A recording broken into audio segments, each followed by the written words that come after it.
And because our budget was in good shape, and we felt like that was obviously the right thing to do this year. Again, Nancy Lowe is with us tonight. She's going to report a little bit on our budget here in a few minutes, but our uh, financial ship is in pretty good shape right now, so we're going to recommend that we do not increase the tax rate this year at all. It will stay 69.3 cents per $100. It says down here. Ron, is there anything you'd like to add to that at all? No, I think we're trying to be considerate of the economic climate that we all live in. What I'm seeing is his icon. Caleb, can you double check the live feed is on, because what I have is your icon. It is. Thank you.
That'll be 3 full weeks. We would like to thank everyone that signed into the meeting. There were no comments on the chat, so we will now consider the special meeting for public tax hearing to be adjourned, and we will bring to order the special called board meeting.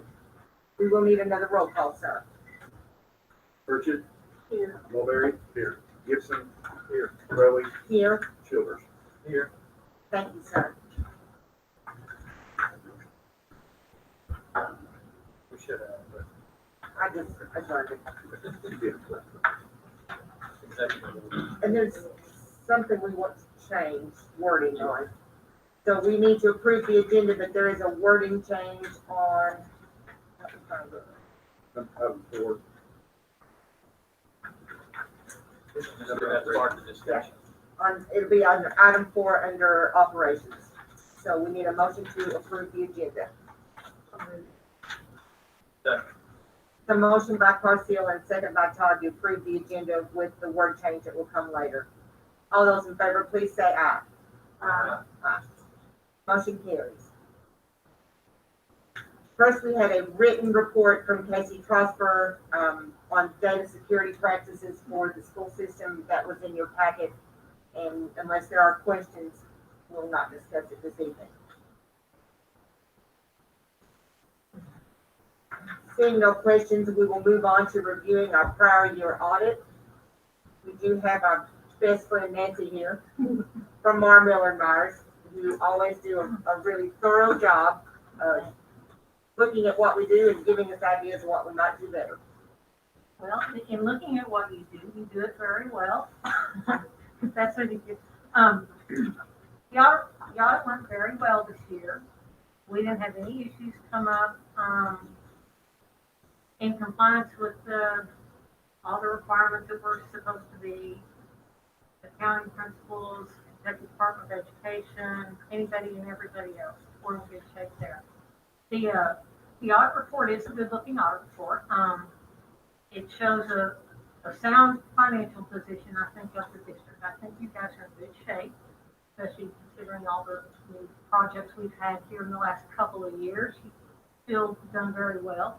And as far as futuristically, I noticed that the 2021 budget was adopted with a 2.8 million contingency, which is 13.67%, which is pretty good. Yeah, the state requires a minimum of 2% for this contingency amount, so that's exceptional for the district. On the last page of the audit report, page 77, you will see that there are no comments. We thought everything was in good shape. We had no issues. Everything went very smooth this year. Not that it hasn't in prior years, but it went exceptionally smooth this year. So are there any questions? I know everybody has a copy of this. I won't bore you with details.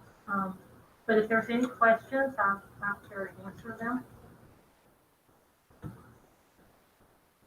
If not, it was a wonderful audit, and thank you. We certainly appreciate all your hard work. There is a lot of numbers you have to There's look a at lot of numbers in from a there. lot of places. There's a lot They of had numbers to in work there. around, they had to work around everybody eating lunch. Yeah. We We kind of put a damper on the lunch crew. appreciate that. They did remind me that we didn't have donuts the first day. Yeah, we didn't write you up for that. We were told to, but we did not write you up for not having donuts the first day. We got the second day, we were good. We appreciate it, good job. That's right. The one thing I always think about, the state required 2% contingency is not enough operating budget to even do a single month of the school year. To me, the fact that they allow that to continue to be their minimum shows that there's a complete disconnect as to how much it costs to run a school system I these agree. days. I agree. And we try to run our school system as if it was our money, and so Right. that we have enough money to live on in the lean times, That's right. which can happen at any time. That's exactly right. You don't know what that one day the next. Sometimes. One thing I will add is that, the, former graduate is on your staff. Eric Jones was. Yeah, he just started with us, yes. Yeah. Working very hard. He's working very It was hard. good to see He's him. a very good worker. I'm sure he is. Mm-hmm. He's a good student here. He is. Yes.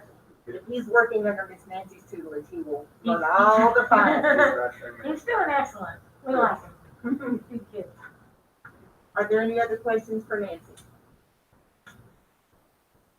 Well, unless you just want to stay, you are welcome to. Okay. Go home and have dinner. Okay, thank you. Thank you.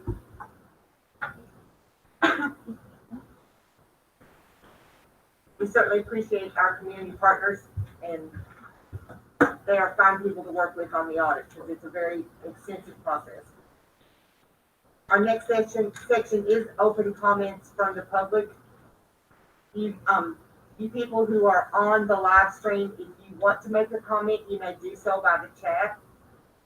We'll give you just a minute to see if anybody wants to say anything.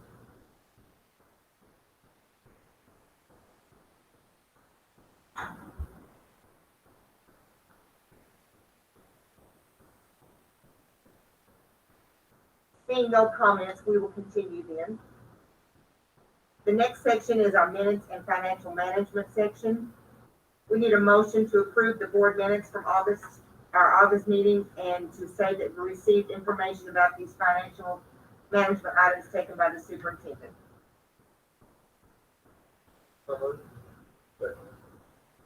So motion by Todd and second by Stephen to approve the minutes and to say we received this information on financial management items. All those in favor, please say aye. Motion carries. The next is a little lengthy section on personnel items that have been taken by the superintendent. We would need a motion saying that we have received this information. Second.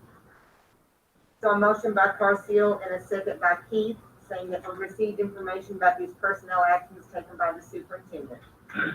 All those in favor, please say aye. Aye.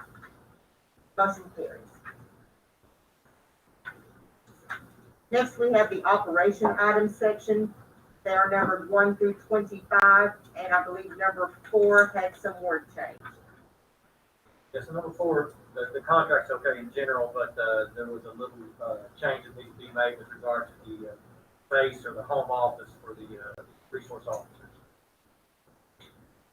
I'll make that as well as the wording as far as assignments concerned, and then I think that's pretty good.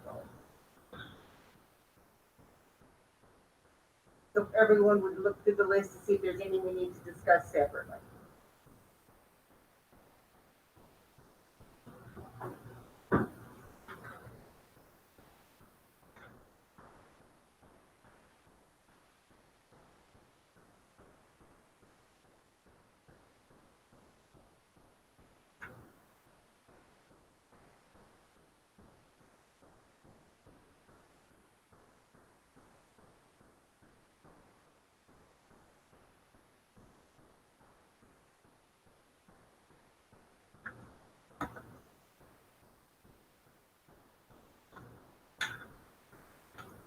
If no other comments, I'll make a motion to approve operations 1 through 25 with wording change to number 4.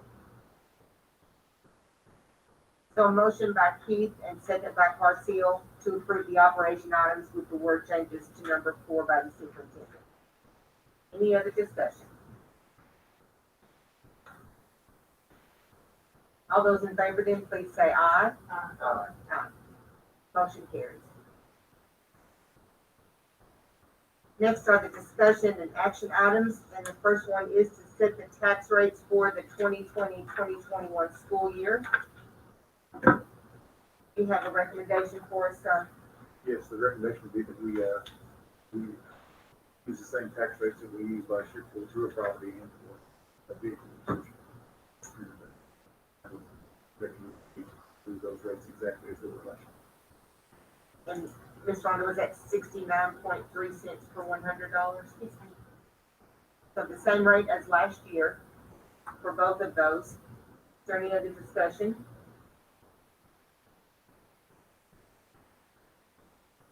We would need a motion then accepting the recommendation from the superintendent to continue the tax rates as previous last year, 69.3 cents per $100 assessed value. So moved. a motion by Todd and second by Keith and Stephen. All those in favor, please say aye. Aye. Motion carries. Next is, consideration of nominations for the Corbin Hall of Honor. You're on the committee as well, so if you wanted to discuss your part of this, you feel free.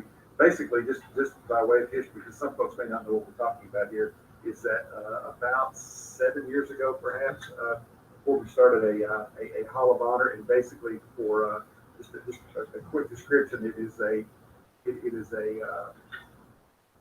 Hall of Fame, if you will, for folks who have either done great things for Corbin or who have came to Corbin as a Corbin graduate, attended school here, and done great things in their life. Basically, some people refer to it as an academic/achievement Hall of Fame. And and there's a lot of bylaws. This board worked a long time on the bylaws, spent a lot of time in putting those together, and we wanted to revisit that, redo the bylaws. We did that. This board has approved those in prior meetings, and we were ready to have our first graduating class since the initial class 7 years ago, or nominated class, I should say, since the first one 7 years ago. There are 4 plaques down in the hallway at Corbin High School that are up for the initial nominees. We had a great opening class 7 years ago, and what happened was immediately after that first group, they began the renovation of the high school.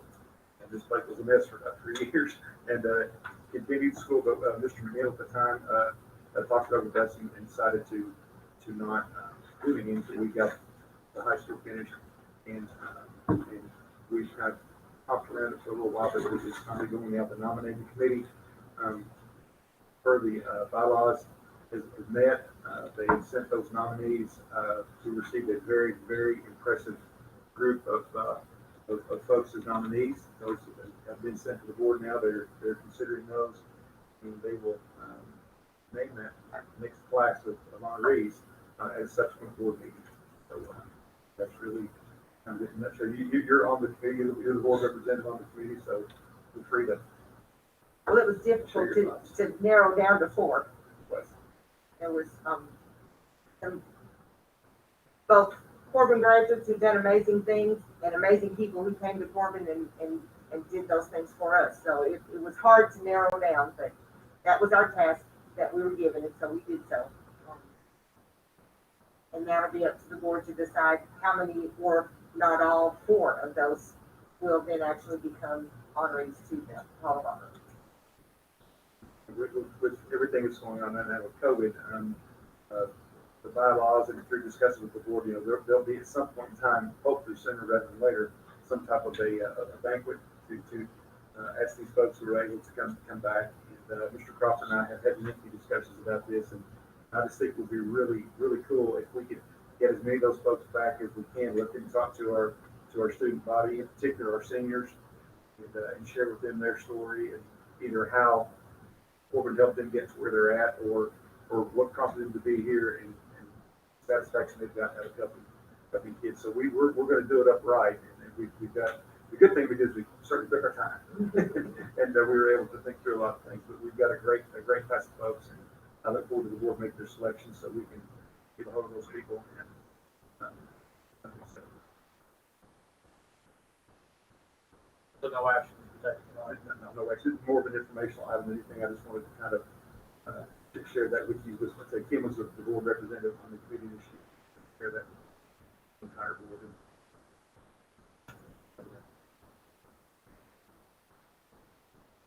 For the next section is comments from the superintendent. Just a couple of quick ones. Basically, the start back of school has been much better than even we'd hoped for. I think that I've received several comments, mostly anecdotally in the community. People will see me and stop and say, things have really been much of improvement over last year when we left off. And again, not by way of making an excuse, but the old NTI, such as we knew it, was not designed for that length of time. It was designed for a few snow days here and there, perhaps a flu day occasionally, but it was certainly not designed for months and months of instruction. I will commend a lot of people, and I could do that for a good amount of time, but our teachers and our school administrators, our principals, have done a phenomenal job at, at streamlining what we want to do over the summer. They worked relentlessly throughout the summer, and we are now live streaming from every classroom. That was an idea that was brought by this board. That was I won't say a mandate, it was certainly a strong suggestion by this board.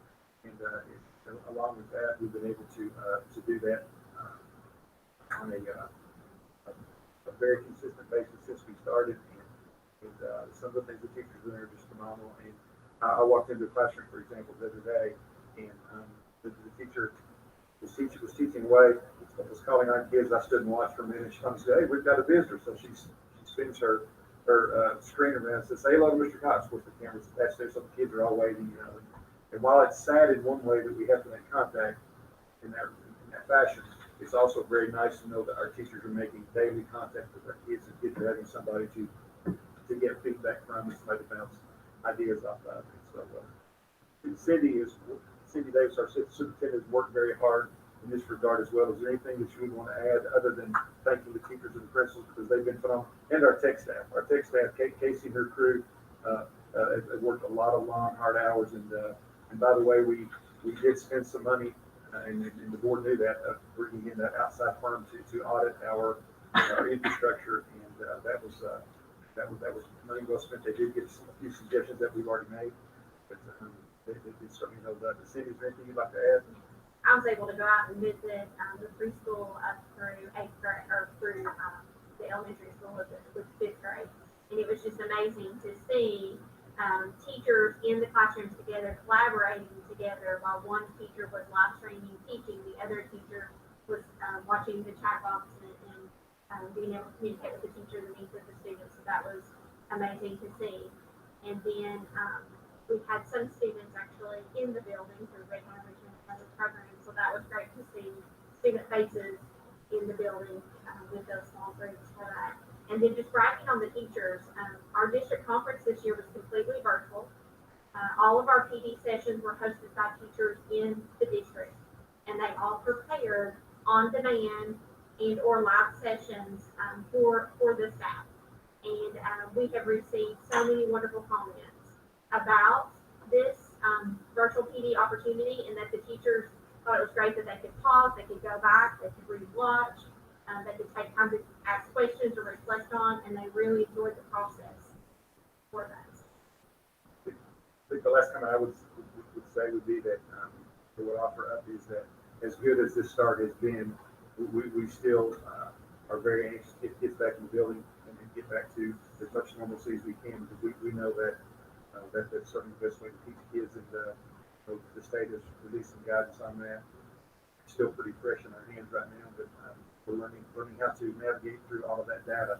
But we still believe that, and truly believe very soon we'll get kids back in the building, and certainly look forward to the small groups. They increase the number from 9 to 14, and all of our schools have utilized that to get kids back in the building during this time.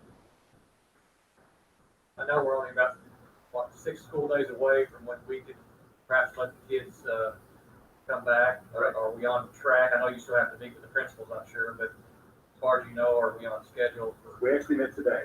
We met today. We're still going to have some more discussions, but yes, we are on track. And again, the document that this board adopted a month or two ago provides a pathway to do that. So there's really no need for any action other than just hope that things at least hold together as well as they are right now in society, and as far as the rates are concerned and the incident rates, and hopefully we can get better. But we are on track for that. And I think everybody is looking forward to get it back close to normal as possible.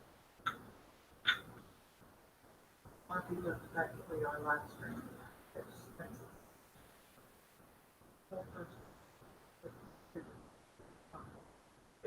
It's going to be something that we can use from now on, even though you don't want to use it as much. There's going to be an opportunity for us to do things. You know, we were talking the other day, I think it might have been Johnny and myself, that we were talking about just some applications for this that we never even thought of. Perhaps we do night classes this way, maybe. Perhaps we can do some things, do some summer school things that we never thought about before. So, again, our tech folks did a wonderful job. They really stepped up, and our teachers have just done some great work. And I know the principals are looking forward to getting kids back in as well, because this has been good. I just wanted to share, we had, one teacher reached out and shared that a fellow, colleague in the same grade level that taught the same subject area had a death in the family. And so that teacher was able to say, I can send the code to your children, you go do that, I will continue, they will receive the live instruction, they will receive the assignments from me, and was able to pick up. And, said the process was as easy with 60 students as it was with 30, for them to be able to do that for the couple of days that they needed to do that. So I thought that was great. That's valuable for everyone, for the students especially, but also for the school system, for those events that can happen. There's been a few silver linings. We've seen a lot of collaboration that probably we wouldn't have had over summers in the past. You know, people tend to kind of go their own way sometimes this summer, then collect back the day before, the day before the conference. But the folks have been working all summer long. I'm very, very appreciative of it. Yeah, Cindy's application is interesting there, because if it was in person, you'd have to have a substitute probably.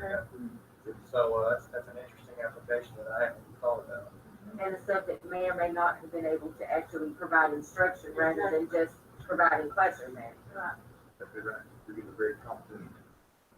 Well, the technology also just allows the kids to get ready more for college too, with the classes that they can go through. But, well, I tell you what, I'm so excited about trying to get them back into school. I know this is great technology, and I sure appreciate all the work that's done, but, yeah, I think it's just another tool. But, boy, I love the fact that hopefully be able to get back to it. Which is a great segue to remind our viewing audience that they control whether or not we get to come back to school under our plan, which is a really good plan.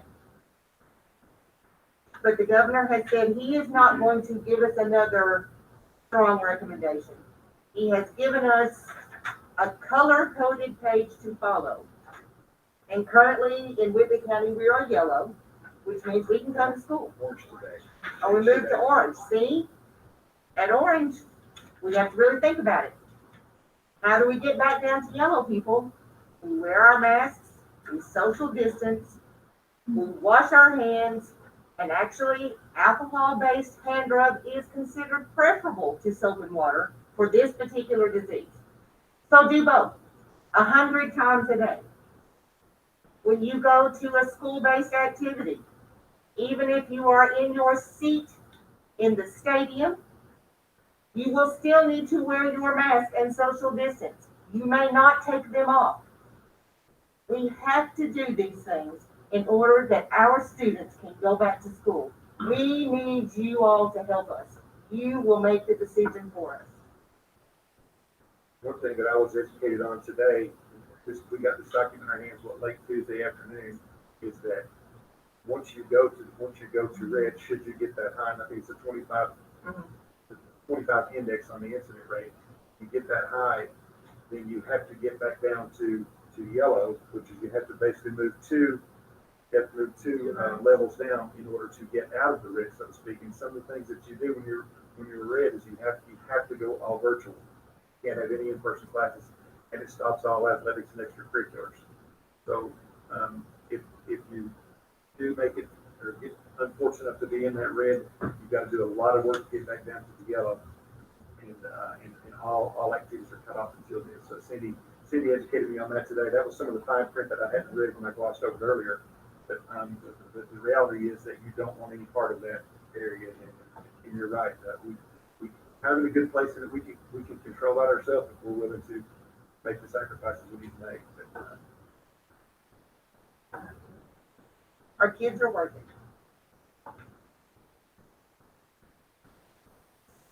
that's how 2 kids riding a skateboard today with masks on.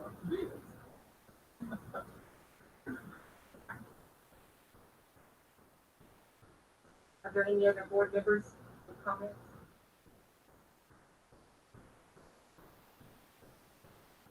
To my knowledge, sir, we have no need of an executive session. Then we would accept the motion to adjourn. Motion. So motion by Keith and second by Stephen to adjourn. All those in favor, please say aye. Aye. Motion carries. Thank you all for joining us. Thank you all. Please spread the word.